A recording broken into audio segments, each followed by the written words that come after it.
Jhansi MP MLA court ने ज्ञानवापी मामले में अखिलेश यादव और असदुद्दीन ओवैसी के खिलाफ हेट स्पीच के आरोप में केस दर्ज करने की याचिका खारिज कर दी है। अखिलेश यादव ने ज्ञानवापी में मिले कथित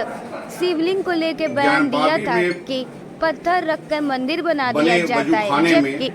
ओवैसी ने उसे फवारा बताते हुए वहां नमाज की इजाजत मांगी थी। हिंदू संगठनों ने इन बयानों पर आपत्ति जताई और अदालत में परिवारवाद दायर किया था। कोर्ट ने सुनवाई के बाद यह याचिका खारिज कर दी। कहा जा रहा है और मुसलमान पक्ष द्वारा उसे फुवारा कहा जा रहा है, जिसे अभी ये डिसाइड करना बाकी है कि एक्चुअल में वो शिवलिंग है या फुवारा है, जो माननीय उच्च न्यायालय माननीय सर्वोच्च न्यायालय में विचाराधीन है। इसी चीज को दिखाते हुए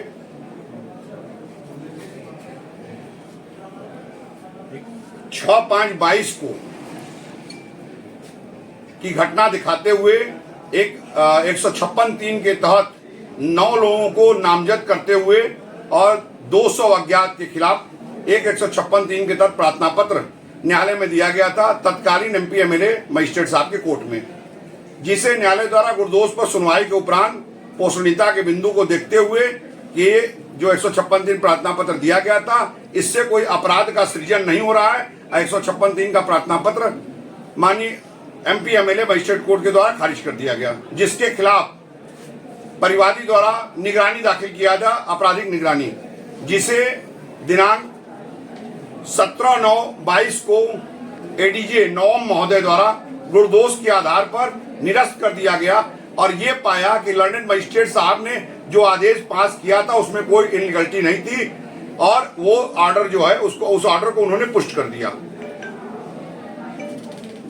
जिस तरह से ये अदालत में अभी मामला ये कब मामला मतलब हुआ था और थोड़ा सा हमें विस्तार से 6/5/22 की घटना दिखाते हुए इस मुकदमे के कंप्लेनेंट ने एक 156(3) के तहत अखिलेश यादव लगाए 9 लोगों के खिलाफ नामजद और 200 अज्ञात के खिलाफ एफआईआर दर्ज करने के लिए प्रार्थना पत्र दिया गया था, ये दिखाते हुए कि हेड स्पीच के तहत इन्होंने बयान दिया और बयान के कारण जनमानस में आक्रोश आया और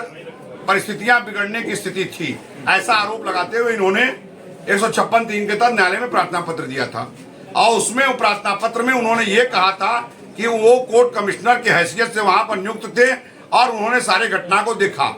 लोअर कोर्ट ने ये पाया कि जो उन्होंने एप्लीकेशन दिया था वो एप्लीकेशन में किसी भी तरीके का संज्ञेय अपराध के सृजन का कोई साक्ष्य नहीं पाया गया और लोअर कोर्ट ने कंप्लेनेंट के उस 156(3) के प्रार्थना पत्र को खारिज कर दिया था, जिससे रुष्ट होकर उन्होंने क्रिमिनल रिवीजन दाखिल किया था और क्रिमिनल रिवीजन के सुनवाई के उपरांत सेशन कोर्ट ने पाया कि जो लोअर कोर्ट ने आदेश दिया था कि जो कोई संज्ञेय अपराध 156(3) के प्रार्थना पत्र से नहीं बन रहा है वो सही है और उस आदेश को उन्होंने पुष्ट कर दिया। बस ठीक है।